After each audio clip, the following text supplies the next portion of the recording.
Hello, today I'm going to show you how to take a video of your notes and then upload that video into Canvas using a Chromebook.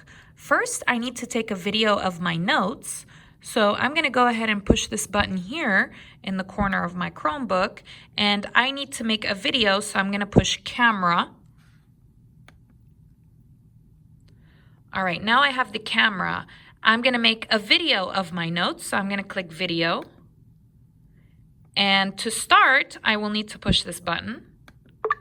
And I'm going to make a video here. So here I will show my notes to my teacher. Oops. I'll show my notes, all the pages. So change the page, show the notes, change the page, show the notes. Okay, when you finish your video, go ahead and push this button over here to stop recording. Okay, now I have my video. I'm going to push the X button to close.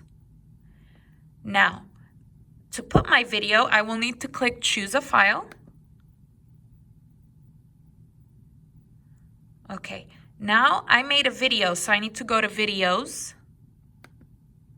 Here is my video right here. So I'm going to click it one time, and then I'm going to click Open. It's going to load. Okay, now it has the name of the file, so that's good. I'm going to go down, and I'm going to click Submit. And now my teacher can see my video.